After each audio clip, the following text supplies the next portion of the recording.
최근 그 철강업계 큰 이슈 중에 하나가 포스코가 지주회사 제도로의 전환을 시도한 것 같습니다. 그래서 뭐 매우 큰 변화인 것 같은데요.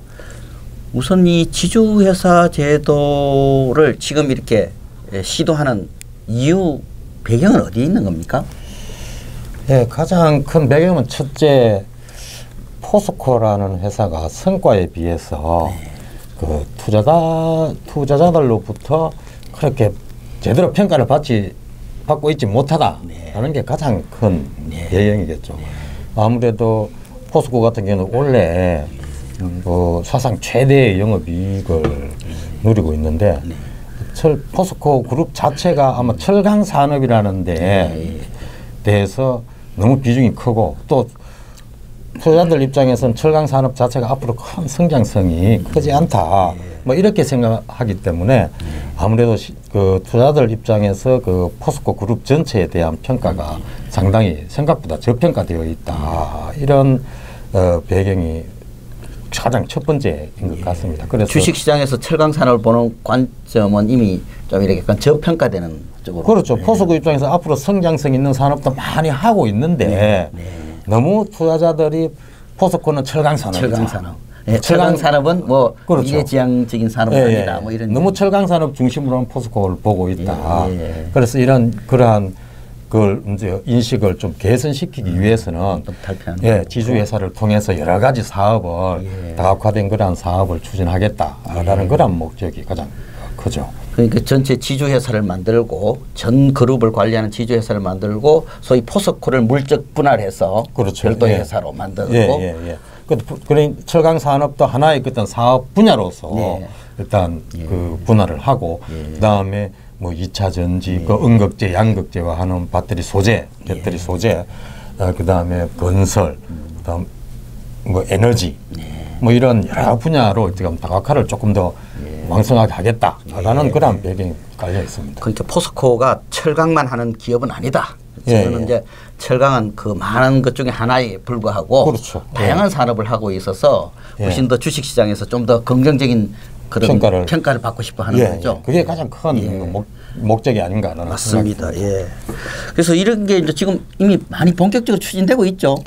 벌써 이제 12월 10일 날 이미 그 지주회사 체제로의 전환에 대해서 이사회 결정이 났고 내년 1월 말쯤 이제 임시 주주총회를 통해서 그 주주총회에서 이제 결정될 걸로 그렇게 지금 예상되고 있습니다.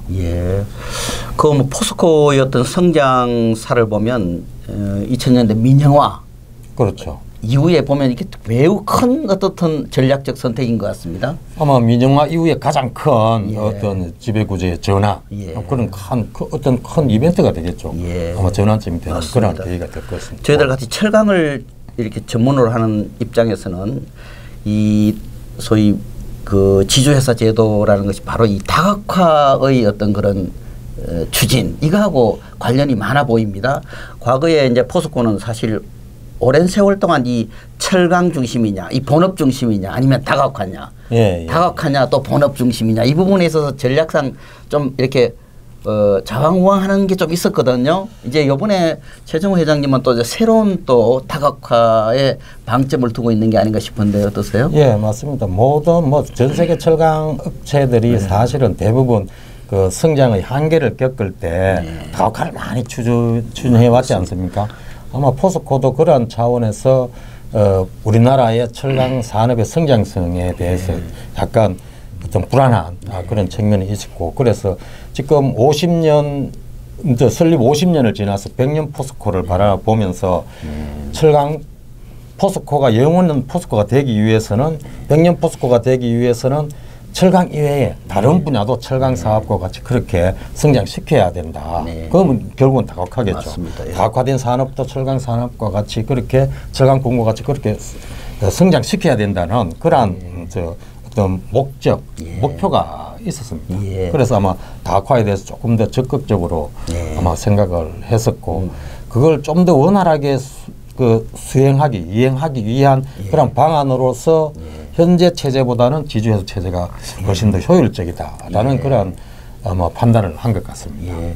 지주회사 제도가 되면 이제 지주회사가 투자를 할 때는 예. 좀 뭔가 전사적으로 더 미래지향적인 산업 쪽에 투자의 우선순위를 두게 되는 쪽으로 바뀐다 이런 이야기겠죠? 그렇죠. 아무래도 이제 홀딩스라는 회사가 투자회사지 않습니까?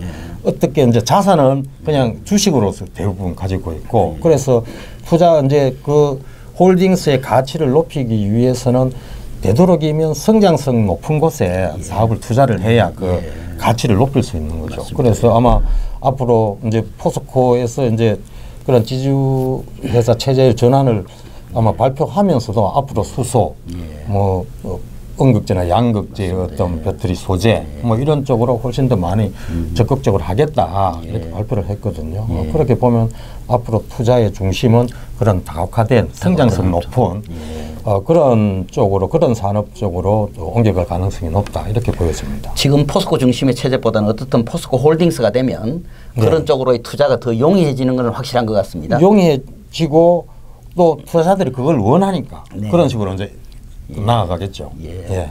그런데 보면 의외 보면 또 다른 시각에서 보면 상대적으로 포스코의 본업인 철강 부분의 투자는 다소 좀 약화될 수 있는 이렇게 내다볼 수도 있지 않을까요? 아무래도 이제 지금까지는 거의 매출의 50% 정도를 포스코 그룹 전체 매출의 50% 정도를 포스코가 또 가지고 있었고 이익의 한 80% 정도 포스코 그룹의 이익 전체 80% 정도를 이제 포스코 철강 사업 부문이 차지하고 있었거든요.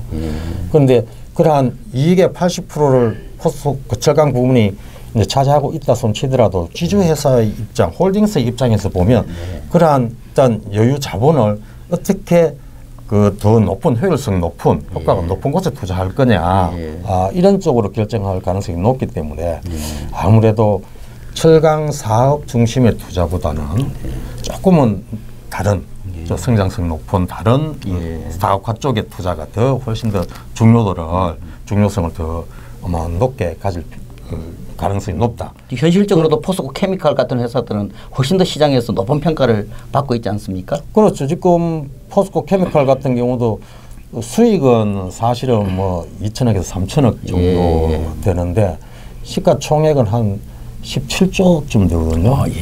포스코 같은 경우는 올해 정도 뭐 8조 정도의 영업이익을 본다는데 아마 시가총액은 뭐 한 30조가 채 되지 않는 그런 상황이니까 아마 그리 투자자들이 기업 가치를 무엇으로 판단하느냐 그게 아마 가장 중요한 것 아닌가 그런 것을 아마 이번 그 최정우 회장의 그 지주회사 체제 전환도 그런 것들이 많은 영향을 끼치지 않았는가 하는 생각이 듭니다. 근데 포스코 입장에서는 자기가 열심히 돈을 벌었는데 너무 다각화 쪽에 많은 그 돈을 가지고 다각화 쪽에 철강에는 투자하지 않고 이런 불만의 목소리도 조금 나올 수는 있겠습니다. 아무래도 투자자들 중에서 내가 포스코에 투자한 이유는 내가 포스코의 그 철강 산업이 철강 부문이 가지고 있는 세계 최고의 경쟁력을 보고 또 항상 높은 수익성을 기대하고 내가 투자를 했다. 다각화보다는 뭐 그런 사람도 있을 것 아닙니까? 그런 측면에서 보면 아마 그런 투자들은 약간의 어떤 불만이나 이런 게 가질 수 있죠. 그러나 포스코 홀딩스가 포스코 그 철강 부문의 그 어떤 지분을 100% 다 가지고 있기 때문에 앞으로는 지주회사 체제가 되면 전체 이제 그룹 차원에서 포스코 그룹 차원에서 뭔가 이제 성과를 봐주기를 이제 원하는 거죠. 그래서 사실 포스코를 물적 분할하고 또 상장도 하지 않겠다 이렇게 이제 이야기하는 거 아니겠습니까?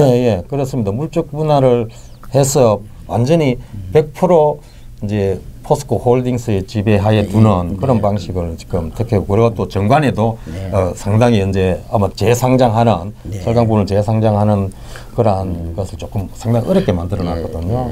그러나 아직까지 이제 주주들 입장에서는 다른 기업들이 물적 분할한 다음에 다시 그 분할된 회사를 상장을 하는 경우가 상당히 많았습니다. 그렇게 보면 기존의 주주들은 그 지배력이 좀 약화되는 그런 상황이 발생했었고 그래서 아마 지금 일반 개인 주주들은 그런 데 대해서 우려를 아직 불안감을 좀 가지고 있지 않은가라는 생각도 듭니다. 어쨌든 원래 그 최정우 회장님이 의도한 것처럼 사실 포스코의 높은 수익성이 주가에 반영될 수 있을지 이거에 대해서는 의견들이 좀 많은 것 같습니다. 예, 아직까지 주가에 반영되기 위해서는 포스코 그룹 전체의 가치가 좀 더 높게 평가받기 위해서는 현재는 포스코 케미칼이라는 배터리 소재 기업이 상당히 높은 평가를 받고 있지만 그 이외의 기업들은 아직까지 그 이외의 사업 부문들은 아직까지 거의 평가를 뭐 잘 받지 못하고 있고 수익성도 크게 높지 않거든요. 그래서 아마 포스코 케미칼 이외에 또 다른 포스코 케미칼과 같은 또 다른 그런 성장성 높은 전망 높은 그런 사업 분야를 빨리 개발을 해야 되겠죠. 그 성과를 보여야지만이 그 시장에서 포스코 그룹의 가치가 다시 재평가되는 그런 효과가 발생할 거로 그렇게 생각됩니다. 그 민영화된 이후에도 포스코의 어떤 성장 과정에서 보면 항상 이 정경유착, 정부로부터 이렇게 이거에 대해서 참 많은 그 사람들이 거기에 대해서 이렇게 걱정하고 있는 부분이 많은데 요번 이게 이제 이 지주회사 제도의 선택 이것이 정부의 어떤 개입 이런 거로부터 좀 이렇게 개입을 좀 차단할 수 있는 이런 효과도 있다고 이야기하는 사람들이 있는데 과연 어떨까요, 그 점은? 조금 뭐 있지 않을까라는 생각도 듭니다. 지금까지는 이제 포스코가 사업회사로서 이제 그 정권이 바뀔 때마다 회장이 바뀌는 대통령의 임기와 회장의 임기가 거의 같이 가는 공기업도 아닌데도 공기업도 아닌데도 정부의 개입이 상당히 많았었는데 사실 포스코 내부적으로도 그렇고 투자자들도 그렇고 일반 뭐 시민들이나 국민들도 그렇고 왜 정부가 포스코에 대해서 그렇게 개입을 하느냐라는 데 대한 좀 의구심, 불만들이 사실 좀 있었던 게 사실입니다. 그런데 만약에 이제 그 홀딩스가 되면 지주회사 체제가 되면 사실 지주회사는 돈의 모임이거든요. 맞습니다. 투자자들의 모임이거든요. 그래서 근데 사업은 자회사가 실질적으로 수행하는 것이고 홀딩스는 아마 투자자들의 모임이기 때문에 만약에 사업회사인 포스코를 관여하기 위해서는 홀딩스를 일단 장악을 해야 되거든요. 뭔가 거쳐서 와야 되니까. 장악을 해야 되거든요. 그런데 홀딩스가 옛날 그때 사업회사가 아니라 어떤 주주들의 모임이기 때문에 맞습니다. 아마 정부가 조금 예전과 달리 조금 정부가 개입하기가 조금 더 불편한 면이 있을 수 있다. 그런 측면이 있지 않은가라는 생각입니다. 지주회사의 운영의 묘에 따라 뭐 그런 효과도 일부 우리가 기대할 수 있다 이렇게 정리할 수 있겠군요. 그죠? 그거는 실제로 이제 어떻게 작동하느냐에 따라 또 그렇죠. 달라질 수 있을 겁니다. 다시 한번 봐야 되겠죠. 그러나 뭐 저희들이 가장 주목하는 것은 이번에 그 포스코가 지주회사 제도로 감으로써 이 철강 산업의 다각화. 사실 철강 산업이라는 산업은 덜 이 산업의 사이클상 언젠가는 뭔가 이렇게 산업의 후퇴가 있는 것은 분명했고 그거는 과거에 뭐 오랜 세월 동안 우리 선진국에서도 그런 사례를 볼 수 있었기 때문에 특히 최근에 와서는 이제 그 중국이라는 큰 나라가 옆에서 부상하면서 한국 철강 산업이 상대적으로 그게 기회이기보다는 위험 요인이 많거든요. 그런 측면에서 보면 포스코도 이 다각화 부분이 더 절실해질 수 있는 겁니다. 그런 부분이 이제 많이 반영되는 게 아닌가 이런 생각도 듭니다. 그렇죠. 한번 앞으로 지금 68년도에 이제 창립을 했으니까 2018년이 50주년이었지 않습니까? 그러니까 50년은 철강 부문만으로도 일단 충분히 이제 살아왔는데 사실 다각화도 해도 또 시도가 성공적이지 못한 경우가 되게 많았습니다. 많았었고. 철강 산업의 어떤 문화 이런 것도 보면 다른 산업을 하기에 또 적합하지 않는 측면도 꽤 많았고 그죠? 그렇죠. 그래서 앞으로의 50년은 사실 변화가 우리가 생각하는 것 이상으로 많이 크잖아요. 수소 시대가 열리고 이러면 수소 시대에 맞는 그런 사업 구조를 가져야 되고 또 수소 사업이 되다 보면 거기에 생기는 새로운 정말 성장성 있는 미래 성장성 높은 그런 산업들이 있는데 앞으로 향후에 50년 포스코가 영원한 포스코로 남기 위해서는 새로운 사업을 지속적으로 성장성 사업에 투자를 하지 않으면 안 됩니다. 철강만 가지고는 뭐 불가능하다 이거죠. 미래 50년은. 그런 차원에서 아마 지주회사가 상당히 기여를 했으면 좋겠다라는 그런 바람입니다. 하여튼 포스코로 봐서는 이번 지주회사 제도의 선택은 정말 또 다른 하나의 큰 전략적 선택이라고 저희들은 생각합니다. 이 제도가 철강산업, 포스코의 미래에 매우 중요한 이 다각화와 관련돼서 뭔가 매우 성공적으로 이렇게 작동할 수 있기를 저희들은 기대합니다. 예, 예. 예, 오늘 감사합니다. 예, 고맙습니다.